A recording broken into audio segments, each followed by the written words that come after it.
stage, sir. Thank you for being here as our moderator for the session.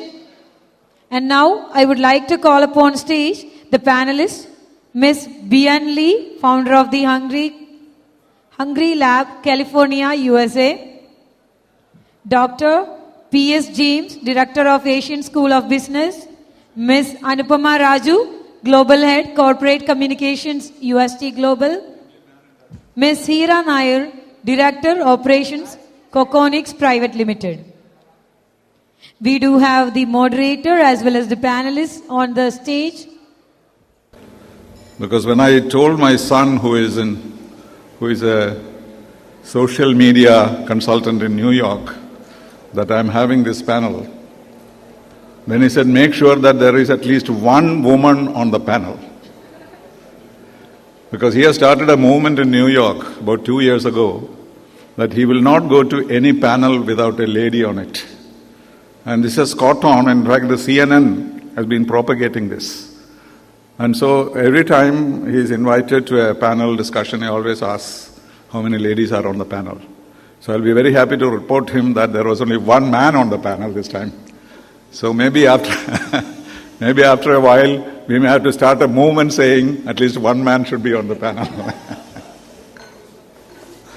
I was also lamenting that I spent 37 years in diplomacy and 5 years in education.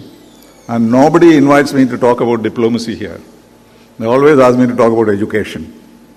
So education, I am an accidental educationist. I was never trained to be an educationist. I taught for a while in the Marivanius College, and that is only experience that I have in education.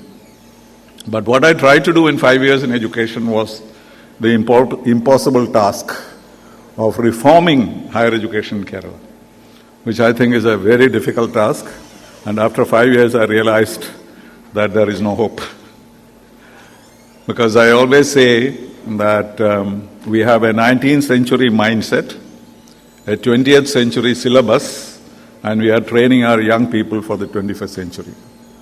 This is the tragedy of higher education in Kerala. Probably it applies also to India in general. Well, we are going to discuss how to learn for life. I think we are all learning for life. Without learning, you cannot have a life of your own. What I would simply say, because these 4 panelists are all experts, I'm not, but I'll just mention in a few minutes my own experience of reforming education in Kerala. Because we figured out that there are a few things which are to be urgently done. Because tinkering with education is not going to make it different. You can only change something here, something there, so that's what we keep doing. But we need to completely change the system. Unless we do that, we will never have a modern system of education, which is relevant to the 21st century. So we said we should start with infrastructure, which is quite miserable in most places. Then you start with teachers training. Then we should deal with technology. We should introduce autonomy, improve our research, and also build our contacts internationally. So these were the 6 points on which we worked for about 5 years. But we kept coming back to the old systems because there is tremendous amount of resistance. If you talk about infrastructure, the management will say we have no money. If you ask that the teachers should be trained, they would say, oh, we learned for our physics 30 years ago, that's good enough. Technology means having a computer on your table and cover it with plastic and put a flower vase on top of it. That is the technology used here. Research is just gathering of information. There is really no creation of knowledge. Autonomy is anathema to most people because they think everybody will go mad if there is autonomy. Everybody should be controlled. In fact, the only affiliation system of about 60 or 70 colleges being affiliated to one university exists only in India. Everywhere else in the world, affiliation system is gone. But we stick to that and we insist that the university must control all these colleges. That's autonomy. And research, I mentioned, and finally, internationalization. And that's also quite difficult for people to accept, because they think that if universities come from abroad or private universities introduced, all our vested interests will be jeopardized. So I left after 5 years with the complete conviction that there must be something else to do, something different we have to try. And that is what I'm looking for all the time. So all these ladies and gentlemen should be able to give us ideas of learning for the future. I'm sure you all noted what was discussed in Davos this year. I've been to Davos a couple of times, but this year the discussion basically went around the dangers to the world. You heard Sabriye saying in the morning that when she heard the BBC, her positivity went down. And that is the experience all of us have. Just listen to Bian in the morning for 1 hour, and then you know that the whole world is in danger. But the danger is not that. What was discussed in Davos and the kind of conclusion that arrived at was, out of the 3 dangers that facing humanity, of course this was just because before the virus came about, they talked about 3 major dangers to humanity. One is nuclear danger. That is, for many years we have been talking about a nuclear catastrophe coming out of the nuclear weapons that have been assembled and piled up. And nobody thinks in terms of a world without nuclear weapons. Even India has become a nuclear weapon state. But that danger has somewhat evaporated because there is mutual assured destruction, what is called MAD. We are all mad and therefore we won't go for nuclear weapons because we know that if we use it, we'll ourselves be destroyed. So that danger has moved away. Although the danger still of it being, the world being destroyed by some mistake, somebody pushing a wrong button or something can happen. And the second danger, of course, is climate change and the total devastation of the earth in a few years' time. Because as you know, the Paris Agreement does not find a solution. Because under the Paris Agreement, all of us report what we can reduce in terms of greenhouse gases and how we can save the climate. So the idea is, the objective is to make sure that the global temperature does not go above 2 degrees Celsius. 1.5 is ideal, but maximum 2 degrees Celsius. And that is the objective given to all the countries. To do that, what are you willing to do? So every country submits its own proposals to the United Nations, and they sit down and calculate and see how effective will that measures be. And the first 5 years, all the voluntary contributions that were suggested by several countries, both developed and developing, the UN made a calculation and found that if this is implemented, there will be only 3 degrees Celsius increase. So which means the world is gone. Because if you have water up to here, it does not matter whether you have water here or water there. So the moment you cross the 1.5 degrees Celsius, you're already drowned. And what is the point in maintaining a 3 degrees Celsius temperature rise? So that's a sure way of destroying the earth. But the third one, they said, was probably these will be alleviated in one form or the other.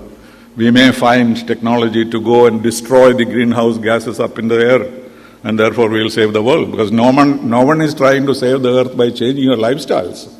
Everybody wants a technology which can find a shortcut. That may also happen. But the biggest danger was pointed out, that technology will conquer mankind. That is the signal that was given from Davos this year. There is increasingly, with artificial intelligence and drone and robotics and so on, we are handing over all our work, intellectual work, physical work, everything to machines, without realizing that one day these machines will start running us or guiding mankind in a particular way. And then what do we do? What do human beings do? The human beings will have nothing to do. So they say that if this kind of technology grows to the extent at which it is going, the speed at which it is going, In a few years' time, human beings will have nothing to do, nothing to think, nothing to handle, and therefore you will create a useless society, useless human beings who do not have anything to do. And that will create the deterioration. Because in the old days, Bernard Shaw said that people will become supermen as a result of the technology, etc. But now it is the opposite. They will not become supermen, they will become useless men and women. And this is really the danger that is facing humanity today. So when we are very excited about what is happening around the world and teaching our children technology in order to survive in the 21st century, we should also be aware of this great danger. But we are all optimists. We think that the coronavirus will stop in the Himalayas and will not come here. Or we are always optimistic because nothing will happen to us, we think, till it actually happens. So this is the problem of education today. How you prepare our children for a responsible technology use. And that is probably a challenge. I don't know the answer for it, but I hope we can find some answers today. So with these words, may I turn to the panelists. I'm sure you have seen their bios. They are all very impressive. The first one is Bian Lee, right? Yes, and I just couldn't understand her biodata, the kind of things that she has done. My God, she has fixed something here, fixed something in the United States, something in Europe, in Singapore, everywhere. So she is the kind of person we need today. So may I turn the mic on to you, ma'am? Thank you. Thank you so much for having me. It's always great to be back in Trivandrum, and it's become sort of my second adopted home as I go around the world. I did this variation of talks about the future of work, future of learning around the world. I just came from Morocco, speaking at a UN summit about how do we future-proof the next generation of problem solvers.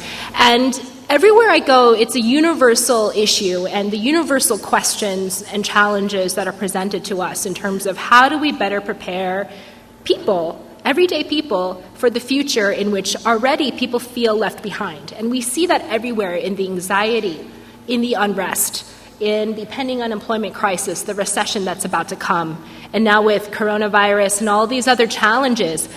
People are scared, and I get this question a lot, whether it's students from Kochi at an MBA college that I was just speaking at last month, or whether it's coal miners in Kentucky, or Yellow Jackets in France. There is a lot of anxiety about the future.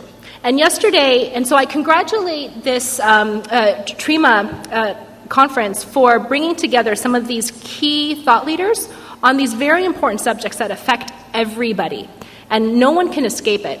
And I congratulate the organizers for coming up with these very forward-thinking topics that are very relevant, and we need to really provoke new thoughts and how we actually think about the future.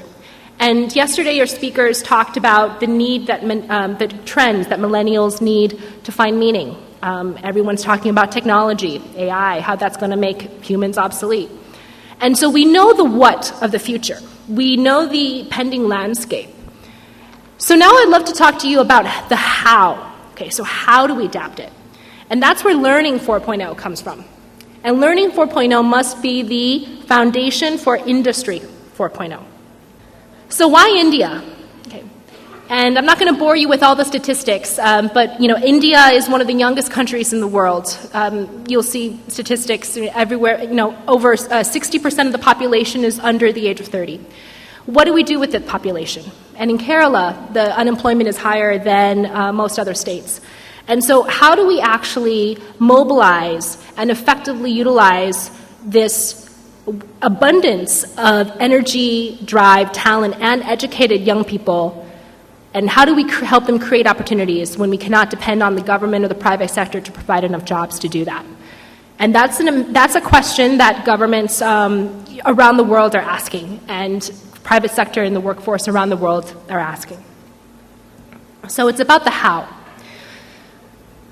Our moderator mentioned about Davos, and I was very encouraged this year at Davos that for the first time we started shifting the conversation from talking about shareholder capitalism to a new model of stakeholder capitalism. And in the future, that's exactly what we're going to need. We're going to need to think in terms of systems, in ecosystems, and cause and effect in this complicated web that we call a global economy. And that starts with starting the complicated web of our local economies. And how do we actually mobilize all our resources in a stakeholder mentality where we actually don't just focus on profit, but the triple bottom line of people, planet, and profit. And we're desperately in need of a new mindset. Everywhere I go, I hear something similar to, we're stuck in a 19th century mindset training people for the 21st century. And so here is, just some of the many headlines that we see that people are very anxious about, right? And what is the how? How do we actually thrive and adapt in the future? I'm not sure if you can see the slide, but statistically looking at the most innovative economies in 2019, we're looking at expenditures in education, expenditures in startup incubation, and expenditures in scientific and academic research. The confluence and the congruence of all of these three are going to be shaping how fast economies adapt. Now, the topic of AI, we can't escape it, right? And ultimately in the future, it's already become more profound. As Sundar Pichai said, it may become more profound than fire or electricity. And in this shifting world, the promise of artificial intelligence and computer science generally vastly outweighs the impact it could have on some jobs. And so reshifting the mindset, similar to what Paul Allen is saying, that it has the potential to not destroy jobs, but actually be an impetus for greater creativity. And that's the focus that I want to talk about today when we're looking at the future. And we need to, starting with mindsets, we need to fundamentally rethink how we actually think about the future. So we need to think about thinking. And we're getting a bit meta here, and I'm going to continue to repeat that word, meta, because that's the most critical skill that we're going to need in the future when we talk about lifelong learning. Okay. I'm going to do a little Chinese lesson here. Okay? To think about the future, we need to redefine what it means to be smart. And there's a lot of wisdom in Chinese characters. Okay? What does it truly mean to be smart? Now I'm going to say this in Chinese, and then I'm going to translate it into English, and so we can understand what that meaning is and how that applies for how we think about the future. So what does it mean to be smart? To be smart, 你要用耳朵听，眼睛看，嘴巴说，心里感受。如果你日日月月这样做，那你就是真正的聪明。聪明 is the Chinese phrase for smart. Let's break it apart. On the left, you'll see it's the Chinese character for ear. That means we have to listen. On the top, it's character for eyes. That means we have to look and observe. There's the mouth, where we have to speak, and the heart at the bottom, where we have to feel. And if we do this every day and every night on that side, then we are truly smart. So what does that actually mean? Here, we're using all of our senses on the left side, right? And are we truly doing that now in terms of are we being smart enough to have a holistic perception of the future? And if you notice that we're talking about being smart and learning, nowhere do any of those characters in Chinese talk about your brain and the innate intelligence that you're born with. It's all about your aptitude, your awareness. And essentially, it's your perception. And that word perception is so critical when we think about our future. And it's about persistence, day in and day out. Being smart about the future isn't just an awareness, it's something you actively do. And it's the combination of observing and perception with persistence that's going to allow us to be able to engage on this lifelong journey of learning. And we have to ask, for whom are we building the future? And who is included in the future? And that requires us expanding our perception from our own individual silos, be it academia or corporate, to actually something that is holistic, a stakeholder-based system in which we account for all of the moving parts of the value chain, of the supply chain, of the beneficiaries. And what future do we want to build? And how will we actually get there? Is it going to be an inclusive future, or is it going to be more of the same? The famous futurist Alvin Toffler said, "The illiterate of the 21st century will not be those who cannot read and write, but those who cannot learn, unlearn, and relearn."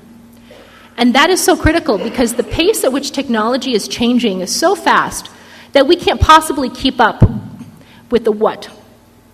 By the time we learn one thing, it'd be time to move on to the next thing. So it's more important to actually know how to learn, which is the critical skills gap that we are working on filling and working with our partners around the world on filling. How do we help people learn, unlearn, relearn, as well as engage in the lifelong love of learning? Those are the people that are going to be successful. And how does that apply to the future of work? Jeannie Remedi of IBM said that, some people call this AI, but the reality is that technology will enhance us. So instead of AI, I think we'll augment our intelligence. This is the positive side. This is the other side, the other mindset that we need to shift to. AI is going to replace jobs. Yes, that's good. Why? Because it's going to replace the jobs that humans shouldn't be doing anyways, right? The tedious jobs that basically make our brains useless. It's going to free us our mind space, right? From a resilience mindset to regenerative mindset. And it's going to allow us to free up our mind space so we can develop the core skills and our own humanity and the superpowers we need to engage in lifelong learning. And so I say, ironically, Industry 4.0 will require us to become more superhuman, right? It's going to allow us to free up our mind space to unleash our superpowers, which, as is mentioned before, most people don't even feel they have the audacity to dream big enough to understand what their superpower is and how to unleash it. So in the future, technology and humanity is actually what Industry 4.0 is about. But how do we actually get there? We know the what, the technology, but how do we actually unleash our humanity? And so one of our core programs, and I go around the world teaching this and talking about it and evangelizing about it, especially when you see that millennials want meaning, corporates need their own identity. It's about why we get up in the morning. What is our reason for innovation? No longer is it just about creating mindless products or doing business as usual. It's going to require us to level up, and as our mind space is freed up, to actually understand the meaning that we can contribute to the world. And that is the Japanese term called ikigai. Okay? And it's the bliss point between what you love, what you're good at, what the world needs, and what you can get paid for. And those are the critical combinations of passion, mission, vocation, and profession that will allow you to make a living, make meaning, make an impact, and with that, you're going to need the skills of lifelong learning. What we're trying to do at the Hungry Lab is fundamentally break that vicious cycle of wasted human potential that we see everywhere. And this is so important because 65% of children entering primary school today will end up in jobs that don't yet exist. Okay. 65% of children entering primary school will end up in jobs that don't exist yet. What does that mean? Well, it means that we're going to have to acquire the skills to teach them how to create their own opportunities, to create their own jobs, adapt to things that we don't even know are around the corner. So how do you teach something that doesn't exist yet? How do you prepare somebody? It's about how do you learn, not what you learn. And so this is exactly what the World Economic Forum has reported. The future of skills needed by employers, their growing skills are all not just technical skills, not just soft skills, but meta skills. Learning about learning, thinking about thinking. How do we actually adapt, increase our self-awareness to even know how to know and learn how to learn? All the stuff on the declining side is all stuff that's going to be, if not already, replaced by machines. That's going to free our mind space up for what makes us uniquely human that AI is not able to take over yet. And by 2022, everyone will need an extra 101 days of learning. What does that mean? That means that companies need to adapt, and companies need to be preparing their employees. Schools need to be employing their children for the extra amount of time that you're going to be needing just to adapt and be able to navigate this future landscape that's growing increasingly volatile. And that's what we've been doing over the years with our research, with our courses, with our workshops, and working with hundreds of entrepreneurs, students, companies, startups around the world, looking at how do we combine Ikigai with the growing skills that are needed, and how do we teach that, and how do we teach those meta skills and develop a lifelong alignment between what you learn and what you do and who you are. Because that's the lifelong journey of learning, right? And it's our 5 Ps, the profit, how do you actually make a sustainable income? How do you unleash your potential to make the maximum impact? What is the process to do it? Because everybody needs that hand-holding. There's a huge gap between what people learn in school and what they take into reality, because a lot of people don't know how to apply what they learn, because we don't know how to teach that in traditional schools. The pathway to do that so that you become not just resilient but regenerative, because in life there's always setbacks, there's always external factors that slow you down, and there's always pivots, and there's always changes. And so how do you adapt to that, and how do you continue to learn that about that pathway? And the purpose to make an impact in the face of so many critical global challenges. And so one of the ways that we've been doing it is addressing the skills gap through entrepreneurship and intrapreneurship in companies, right? It's a form of education because it incorporates a lot of the growing skills as livelihood, because it allows people to make a sustainable income, and as economic development because it has the power to transform communities.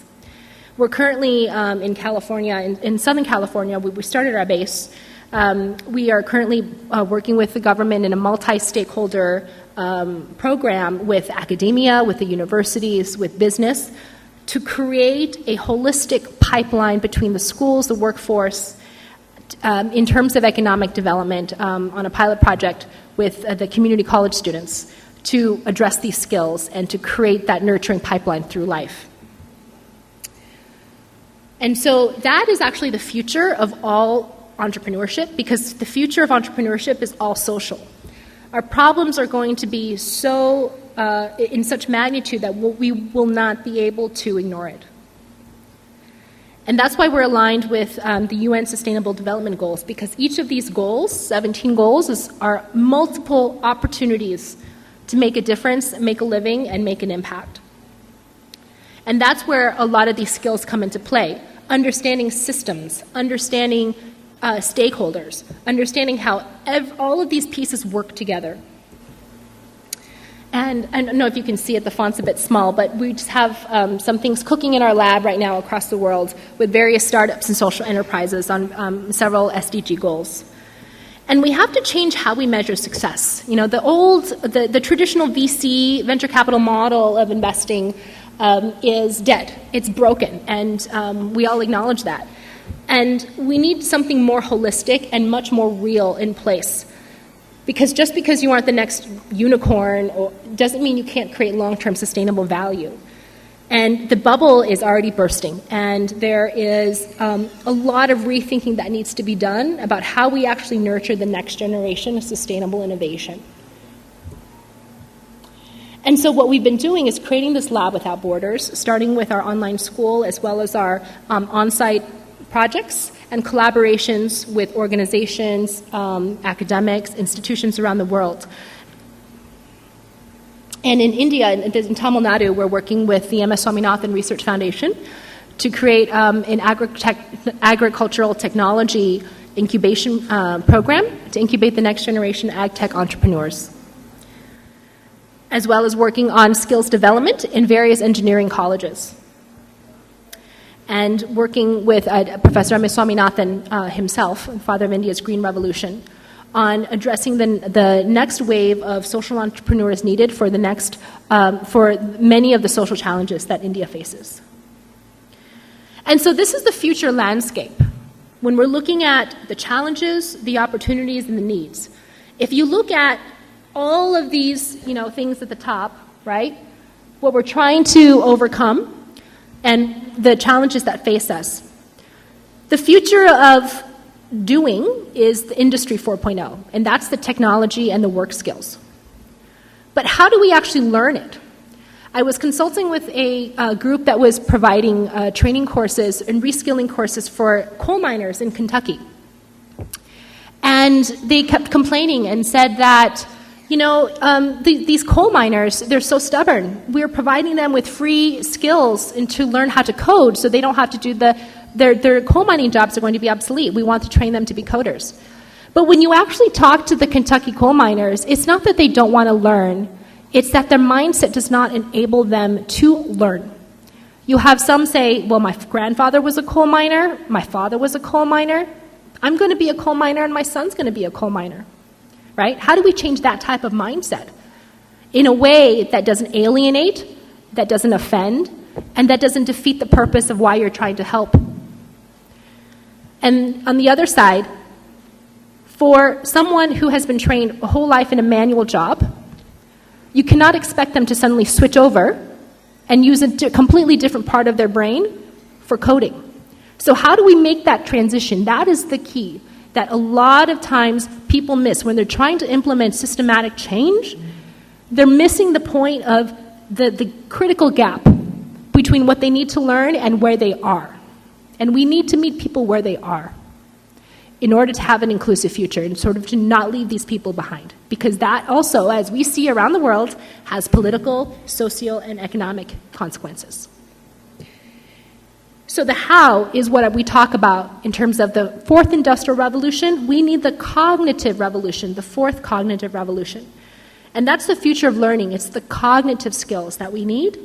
And all of these combined in the future with persistence and perception is the future on the right side, the future of being. It's our meta skills. Because all of this is going to require us to be integrated, to be learning holistically, continuously, lifelong. And so these are the challenges and opportunities. And this is inside the lab, the Hungry Lab, in terms of how we're actually solving it, piece by piece, modular component by modular component, and it's taken a lot of blood, sweat, toil, and tears, and we haven't done it alone. It's required a lot of partners, it's required a lot of people on the ground from many countries and many perspectives, because it needs to be localized. And so we're always looking for people to work with everywhere we go. And inside the school, our B school and our re-school, where we're reshaping the future of education entrepreneurship, we're doing precisely that.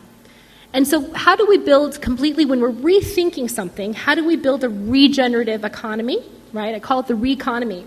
It starts with regenerative human capital, and that's what our education is about. And our circular economy, to cover all these challenges and solve these critical gaps, has been a holistic approach with various different components that all work together. Because you cannot, in the future, education can no longer be in silos. It can no longer be separate from the workforce. It can no longer be separate from entrepreneurship. It can no longer be separate from ourselves. And so it starts with understanding your ikigai and our incubator. We call ourselves the world's first people incubator, right? We incubate people, not products, because products can fail. But people shouldn't have to, right? And if you're continuously learning, you're not failing. And so we need to redefine that word. In order to do that, you need to have the mindset and the mental wellness and the personal growth and the meta skills and the awareness to understand where you are and where you need to be and how you can get there uniquely to yourself. And that's why we have a program called the Healing Lab. In addition, Please conclude. The time is up. Okay, thank you. So I just have a few minutes. Yeah, thank you. In addition, you have the thought leadership and the future skills. And you have to reskill for your jobs, entrepreneurship, and investment. And so I'll skip over this because this just goes a little bit more. And I always say that the future is the South Indian banana leaf. You know, this is from my sadhya that I had during Onam. And our old platform, Hungry 1.0, when we first started on this grand global experiment, it was about educate, act, transform, eat to survive. But we've gone beyond that. We've moved from resilience to regeneration. And so we need to feast. And the future, we need to feast for the future. And what does that stand for? And what do we need to do to get there? We need to forecast, empower, accelerate, sustain, and transcend. And I'd like to leave on a personal note that my journey and my connection with India has been 20 years in the making. And I have been influenced by lifelong learners myself. From Dr. Norman Borlaug, the father of Green Revolution, whose protege was Dr. M.S. Swaminathan, who has been a mentor for me for many, many years. And for various Indian scientists, Dr. Khan, Dr. Gudev Kush, as well as Dr. Verghese Kurian, who I had the honor of meeting and interacting with many years ago, and who native son of Kerala. And so the fourth industrial revolution sits on the bed of the fourth cognitive revolution. I end with a question to all of you that was asked to me when I was lecturing at SRM College in Chennai last year. During the question and answer period, there was a young lady that got up and asked a question. She said, "At an engineering school, they're teaching us how to build better technology. But how do we build? But technology is evolving at a pace faster than humans. So how do we build better humans?" Right? And in the future, when technology is taking over so much of who we are, how do we be better versions of ourselves? Because it's not just a desire, it's a necessity. And so I'd like you to join us in building a regenerative future. And also, you sign up, we'll send you a first chapter of our ebook. My co-author, Ron Johnson, and director of our personal growth and development programs is there as well. And he's my co-author on this. And it's called Remind, and basically it's rethinking our minds and our brains and preparing ourselves for the next revolution of learning for the next century. So thank you very much, and thank you for having me. We, of course, learned that we have to learn, unlearn, and relearn. And also I'm glad that you brought in the whole concept of the UN Sustainable Development Goals. The UN has set goals for the whole humanity, and we are all bound by that prescription, and what we do should fit into that. Thank you very much. So may I now invite Heera Nair to make her presentation. Her biodata is interesting because it says she lives with her husband, 2 daughters, and a dog in Trivandrum. So thank you for mentioning the dog. She had vast experience in teaching, not only in India, but also in the United States. Ms. Heera Nair. Good morning, everyone. Let me thank all of you for being here, just to talk about, all of us are here collectively to talk about this very relevant topic. So all the topics which has been discussed in, all the sessions have been very relevant, and thank you for choosing this as the session for 2020 TRIMA. So, I want to take off from where Bian correctly left off, right? We have the technology. We all know that we need to change, but do we have the humanity? That's the very, very relevant question of today. So do we have the people who have the courage or the ability to take on data which is coming at like 2.5 quintuple bytes a day?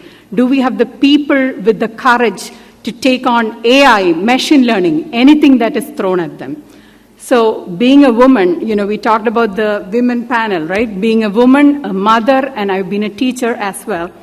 I'm going to take it from a different perspective. I'm going to start from, the earlier panel discussion. We talked about engineering colleges and how we have a tendency to just write off the students coming out as, they're just being churned out. They're not capable, But what right do we have as the older or the elder generation to just call them or label them as incapable?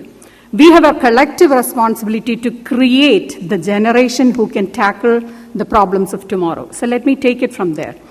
So as a mother, and as I raise my children and see other children being raised, I think there are a few things which might be missing. This is my take on the education system which is being imparted right now, right? So to be able to survive in this fast-paced world, adaptability is a very, very important, a key feature. Then the next thing which comes to mind immediately is a growth mindset. So I'm sure many of you might have read the book or have heard the TED Talk or the podcast on Growth Mindset by Carol Dweck. If you have not, I would definitely encourage you to just take a look at it. So there, what is being portrayed is, it is not correct to say that nobody can learn. Anybody can learn. It's just the attitude and the mindset towards it. So as in the previous presentation, it is a change in the mindset which is the need of the hour. So may it be growth mindset, and coming from a technology perspective, agile mindset. So there are some mindsets that we need to change here for the community or for the population to grow in general. So that's where I would start off. Then coming to adaptability, right? So in today's workplace or in today's world, there are three things which we need to be aware of. This was covered yesterday in yesterday's presentation.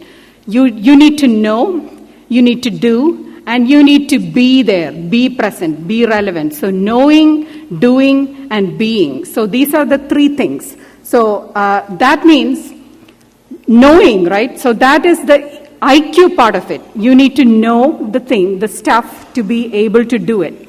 So knowing and doing. Doing is also related to IQ. But then there is a very important factor which is EQ, which is the emotional quotient. How strong are you as a person? How strong are you to take failure? How are you able to take failure? You should learn to take failure gracefully. So these are all responsibilities. When I look around, we are all possibly above 40 and parents, and maybe some of you are not, but just as a general count, we might be parents and grandparents. Some of us. So we have a collective responsibility to raise a generation who is able to fail and rise up and grow. So that is one thing, right?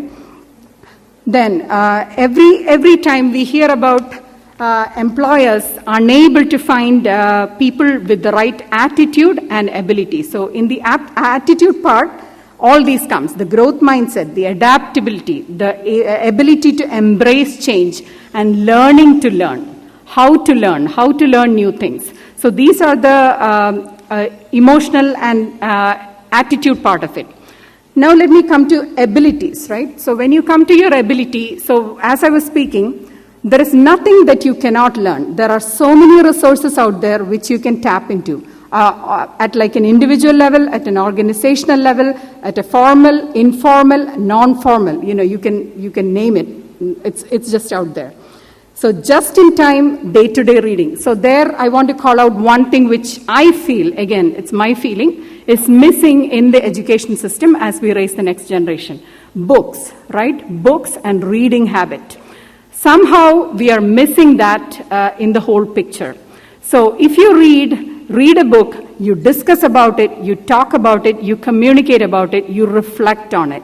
So these are the key parameters or features which everybody needs to imbibe or inculcate. So it really helps if you take it from childhood and, let's just not learn math, physics, chemistry in school, right? So let's just set aside an hour or maybe many hours a week to listen to things like this, to read about it, to comprehend it, and how to deliver it. So these are all the soft skills which are needed in this changing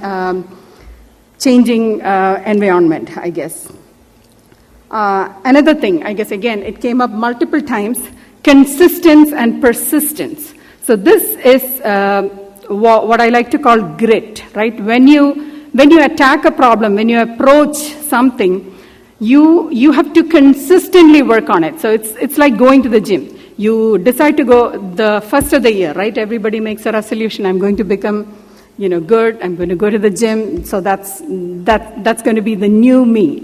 But then 5 days from then, we all forget. I do too. So we all forget about it and we move on. So it's consistency. If you go to the gym one day, it's not going to make a difference. 2 days, not going to make a difference. But if you consistently do it, it is going to make a difference. So it is the value of the persistence or the consistency or the grit which will take you through in tomorrow's challenges. That is my belief again.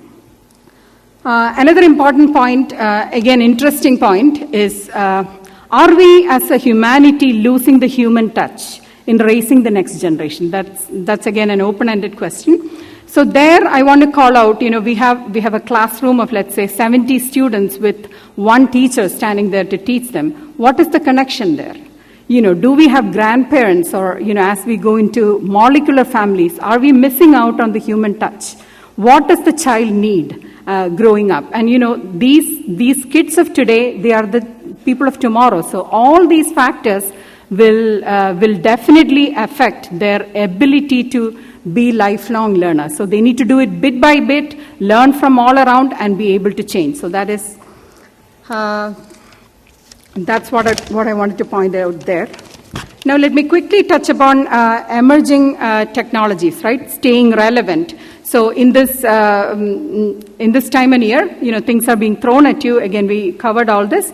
So employees, in an earlier presentation, Mr. Subhash had pointed out, upskilling need to start from the top. I completely agree. So there is no person who can, just sit at his desk and be comfortable. No, that cannot happen. So upskilling needs to be a top-down exercise. You go from the bottom up and top-down. So, and we owe it to ourselves as an individual to do that.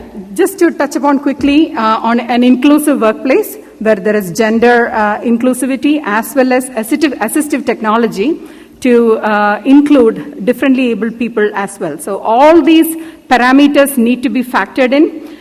We have teams, I work with UST Global on a project called Coconics. So there we have teams which are spread out on multiple geos, right? So to interact with all these people, you need to have virtues inbuilt in you, like humility, humanity, harmony. Can you please conclude? So these are some of the things that I want to conclude with. So embracing the change and learning to run with the day is the need of the hour.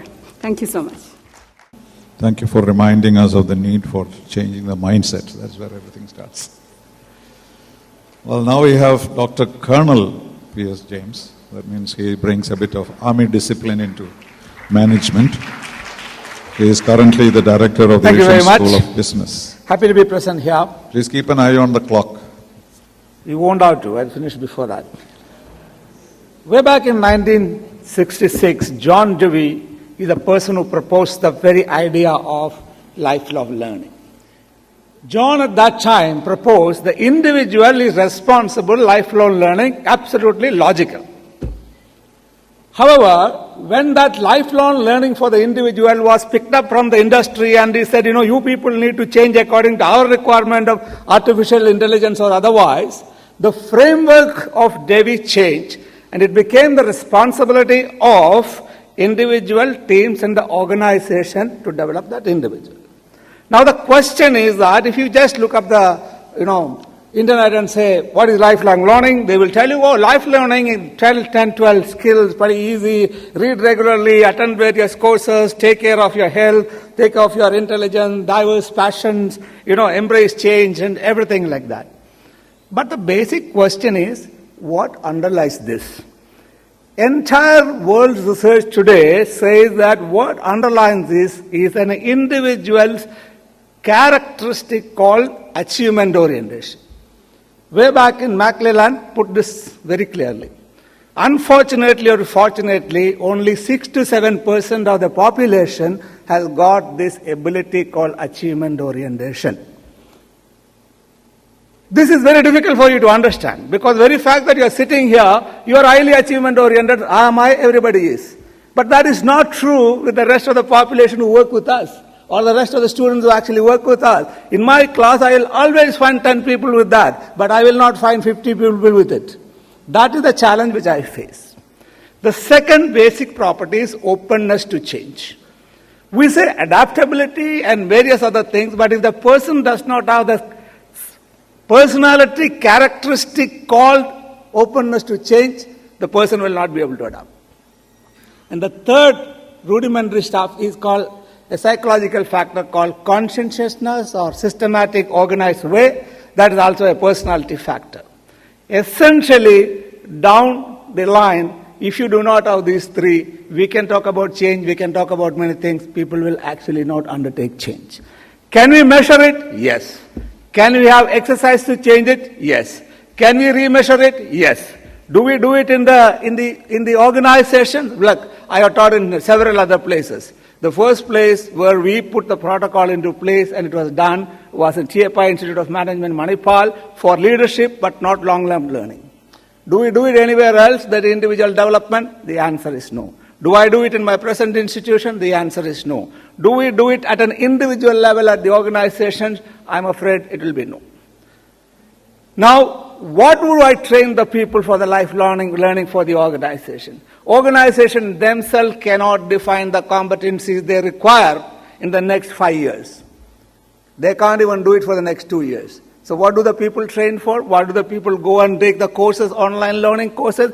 The whole issue becomes very hypothetical. That is the challenge that we actually overcome.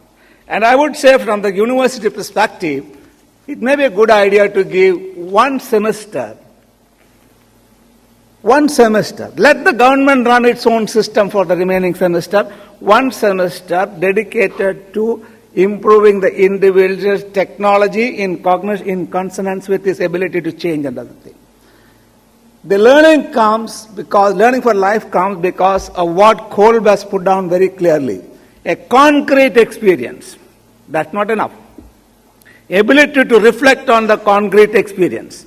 Even that is not enough. You have to generalize that experience if you have to apply in a new context, and therefore the ability to learn to generalize and apply it in a new context. Can we give one course per semester to train the people on this basic concept within the framework of the syllabus?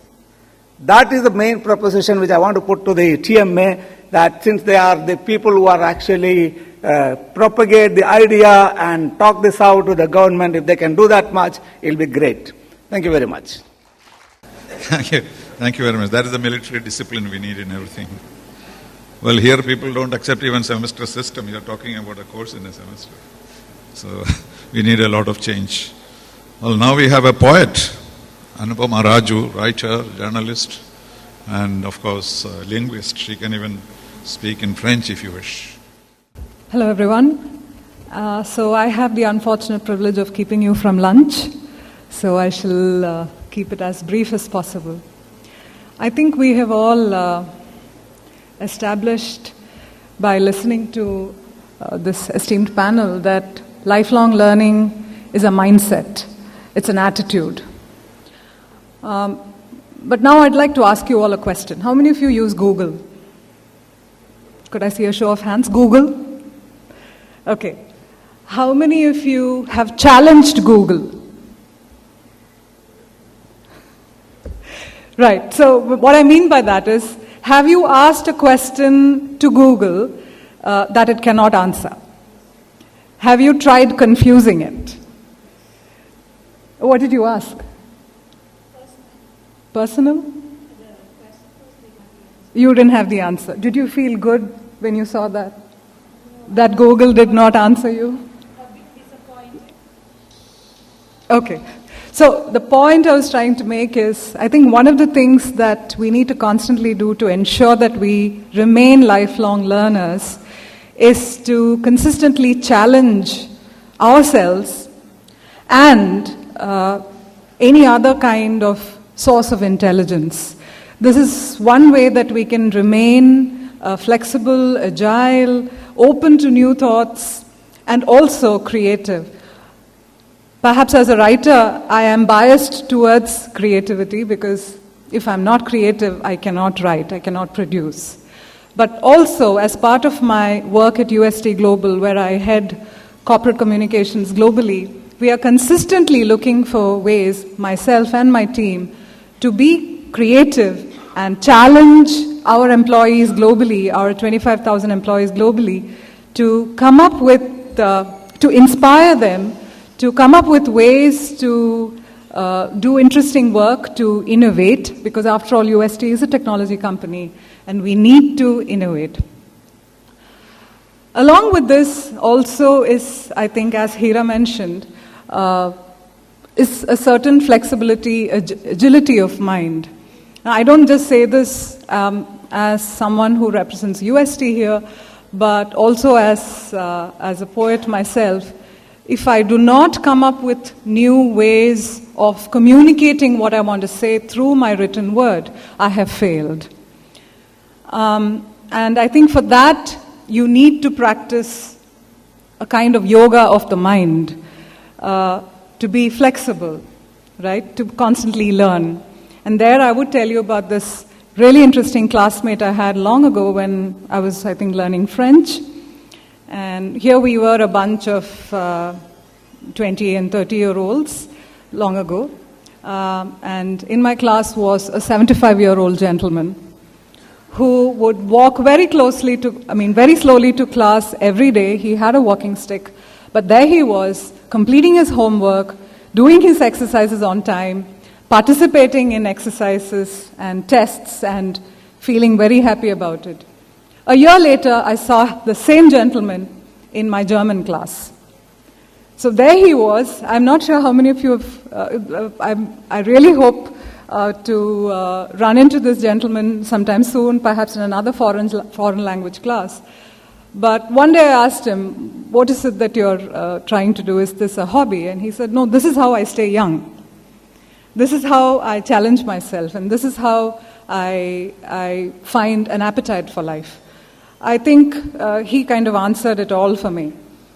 If we could all adopt this kind of an approach to life and to learning, I think to a great extent we would be able to aid the cognitive revolution that Bian talked about in the beginning. Because at the end of the day, we need to think, we need to feel, we need to think about thinking and feeling, and how we would approach it, not only as students, not only as entrepreneurs or professionals, not only as parents, but also as teachers and anybody who has a responsibility towards learning. Thank you very much. The question about questioning the Google reminded me of a story. Someone really wanted to test Google, so he asked Google, "Where is my father now?" The machine answered, "He is fishing." He was very surprised because he knew his father was in the office. So he said, "What stupid answer have you given? My father, Mr. John, is now in the office." He said, "Yes, Mr. John is in the office, but your father is fishing." So this is the danger of questioning Google. So be very, very, very careful. Well, now we have come to the end of the presentations. Now it's up to the audience to perform. I don't know how much time we have. It's already past 1 o'clock, but maybe we can go up to 1:30. Where are the organizers? Is it okay?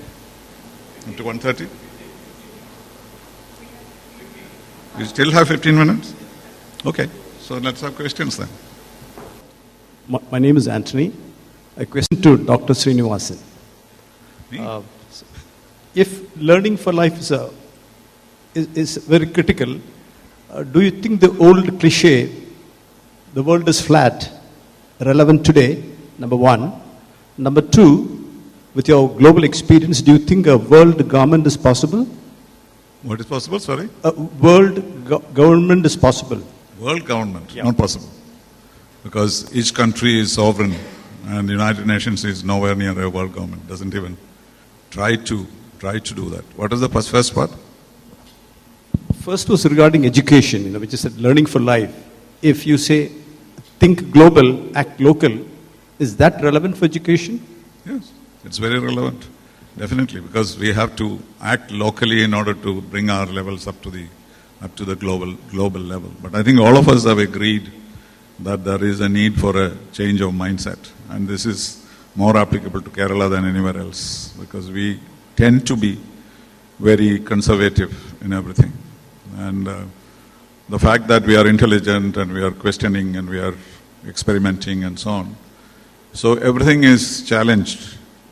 And also there is a feeling that established institutions need not change by innovation. There is this funny story of Coca-Cola. It spent millions of dollars to change its taste.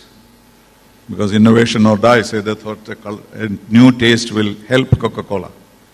And when they introduced it, you remember a few years ago, Nobody liked the new taste. And so they reintroduced the old one saying classic Coca-Cola. And everybody had it. So education is something like that. People do not want to fiddle with something which is running. Our students are still doing well.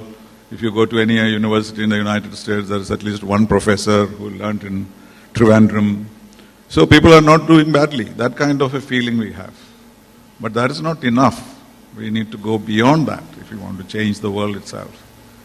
So that, I think, is the real challenge. That has been my experience of trying to innovate in education. Because we are very suspicious of everything, and therefore we are not able to adjust ourselves to the new reality. Hello, I'm Padma Kumar. I missed a little bit of the presentations, but I caught what Anupama was saying at the end. And the story about the gentleman, 75-year-old, and the languages. So I'm assuming you're saying that, that is one way of not just staying young, but, part of lifelong learning languages. Yesterday in the session, actually one of the panelists said that language is dead because of technology, that we may not need language anymore. So I was just curious, what is your take on that? Is that, do you think that's going to happen? That there will not be any need for languages anymore, and we will not need to learn any language because, the machines can translate for us? What I was suggesting was constantly learning anything new is a way to stay agile, to keep your mind agile. Whether it's a language, or whether it's baking, or whether it's learning to ride a bike. As for your question on whether language is dead, now everybody's got their own view on that. In my view, as long as the human race exists, I think we would need some sort of a language, verbal or non-verbal. I'm a die-hard student of languages all the time. That's because I love languages. But I would not say that that is the only prescription to stay young. I mean, as long as we're learning something new, no matter how old we are, I don't think there is an age to stop learning. That is what I took away from that gentleman. Whether you're learning French or Tamil or Sanskrit or any language, I think it helps us. I don't think technology would ever kill languages. I don't think so. Thank you. I was here yesterday for the presentation, so I could relate to the question. So just want to add something to that. So the example which was given yesterday was, how Google Translate or something, some new equipment or a piece of device that you have in your hand can bridge the gap between languages, right? Me traveling to China and not understanding Chinese. But then you need a mother tongue as a child to grow up, right? So I personally also don't believe languages will not exist. It will exist as far as the human race is there. But there will not be any gap in, traveling to a different country. You couldn't imagine traveling to a different geo and communicating with the people and getting the requirements. But now with this whole global, again, I would call it mindset and the agile mindset which is coming in, all the barriers would be gone and you need to be ready to run with it again. I'm Colonel R.G. Nair. I have another thing to add to it when it comes to learning language or speaking language. There's an emotional connect. Suppose you are in a place away from Kerala and someone just speaks to you in Malayalam. You feel very close to that guy. It happens. There is an emotional connect which language gives you. I think that aspect needs to be kept in mind. Thank you. Very true. The language is life of a people. So, Google cannot replace that, the translation. Of course, the present translation that you get on Google is totally misleading, in fact, most of the languages that you get there. But when you learn a language, you learn to come to know the people. And that is very different from translating word by word. Any other? The question to Anupama Madam. How will you differentiate talent management as an organizational professional, management professional, talent management and employee engagement? How do you connect it? Talent management. Talent management. Talent management and employee engagement. Employee engagement. Okay. How do we differentiate the two? Yeah. Okay. Yeah.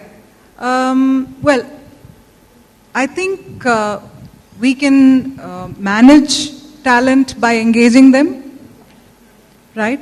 And I think both are interconnected. I cannot differentiate the two, right? So for instance, if I were to talk about what we do at UST Global, every day we bring out a newsletter called, every day, okay?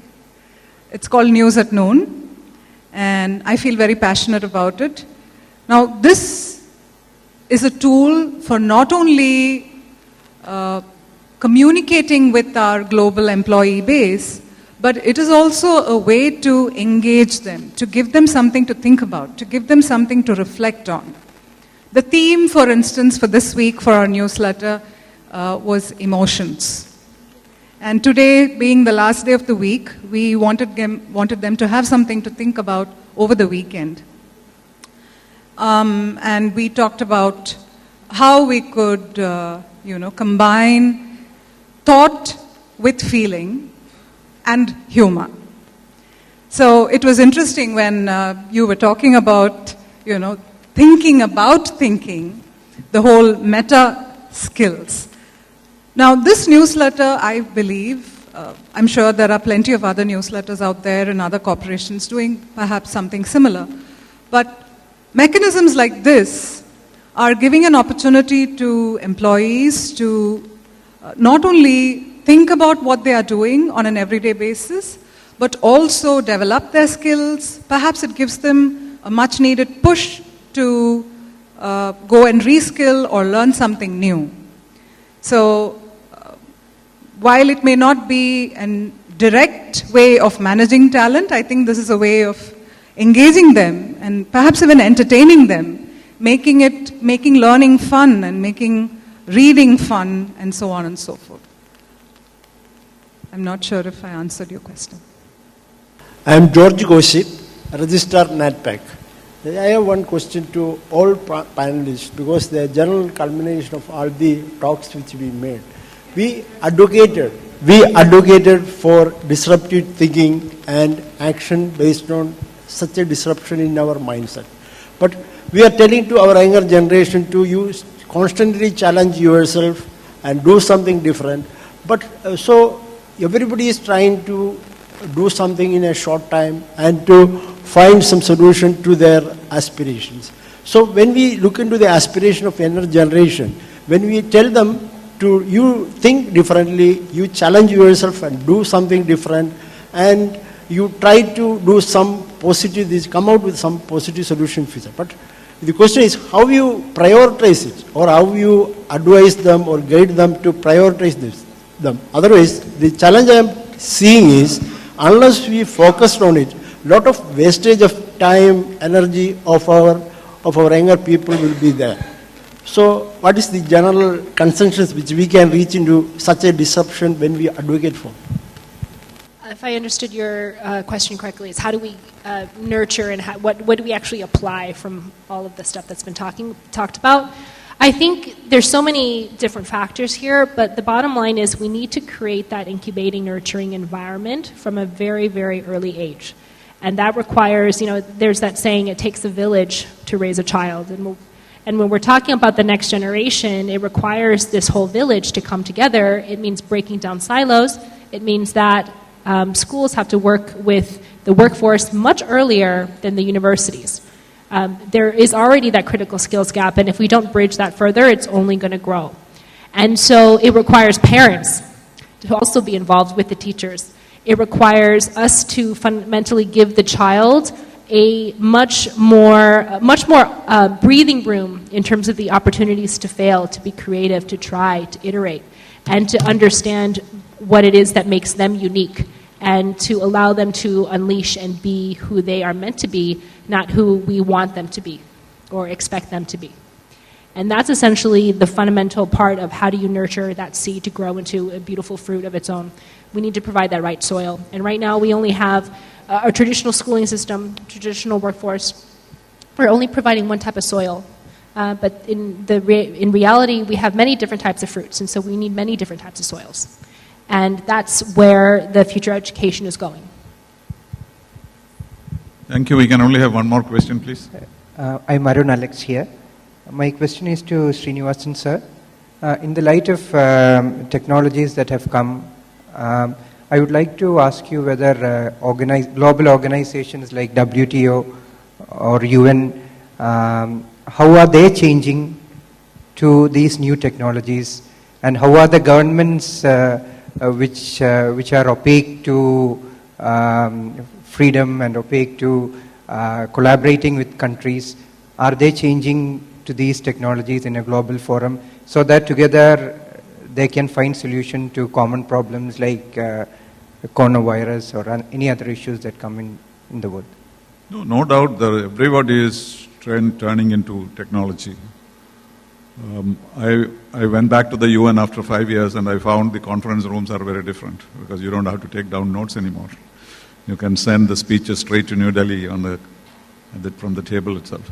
So, and that's a game-changing revolution because half the diplomats will not have any work to do. So, that kind of thing is happening. Technology is happening in a very haphazard manner, I would say. I do not think there is a global plan to deal with it. But that is inevitable in different circumstances. People have different way of innovating things.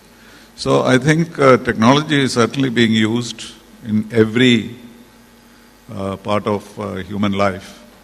But whether there is enough coordination to make it a real powerful force of the future, I think that it still remains open. Well, I think we have to conclude.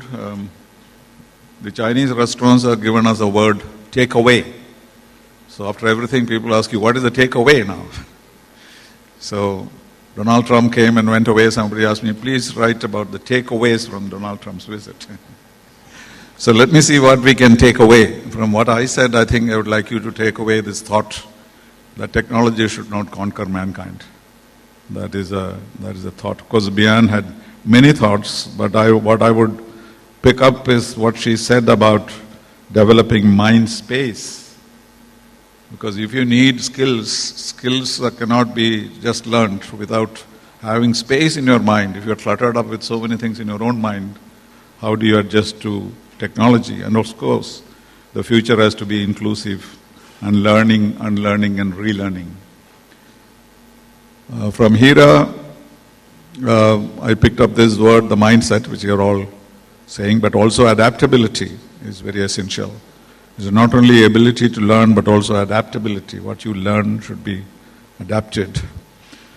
Because from Colonel James, there are several points he made in a very short while. Achievement orientation is what he would advocate.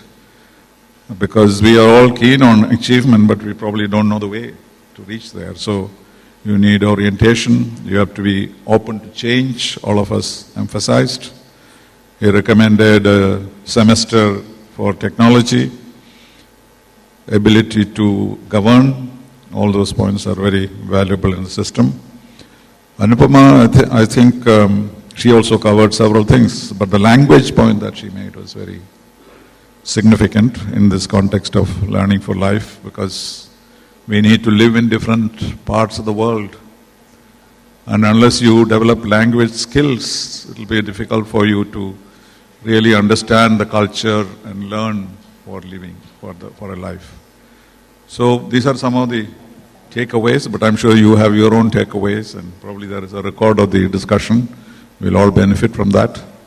So let me thank the Management Association for inviting all of us. Instead of one lady, we have 3 ladies on this panel, which I'll report to my son. He'll be delighted. And also may I thank the panelists for being very cooperative, keeping an eye on the clock, and also taking my interruptions in good spirit. Thank you very much. We have come to the end of this session. So ladies and gentlemen, that was the 3rd session of TRIMA 2020 Learning for Life, which was moderated by Dr. T.P. Sreenivasan. And now it's time for us to show our love and gratitude from TRIMA 2020 team, and to present a memento from our team, May I welcome onto stage Mr. Ramnath, past President and Managing Committee Member of TMA, to present Mr. T.P. Sreenivasan with a memento.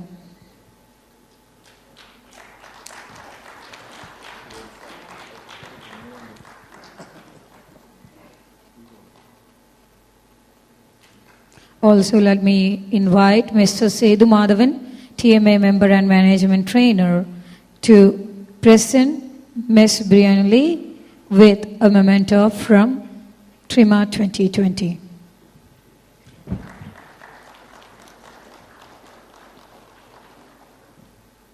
Welcoming Sri Ishwara Chandran, TRIMA committee member, to present a memento to Dr. Kenal P.S. James.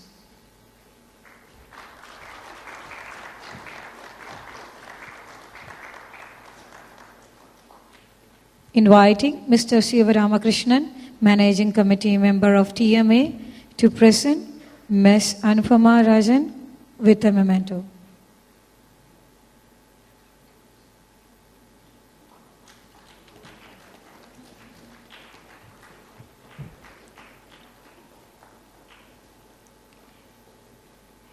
Inviting Mr. Janardhanan, TMA member, onto the stage to present Mrs. Heera Nair with a memento.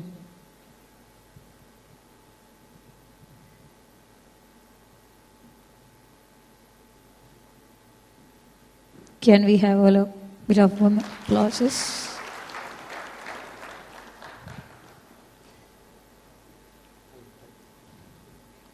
Thanks to the amazing moderator and the panel members for a wonderful session. Thank you so much.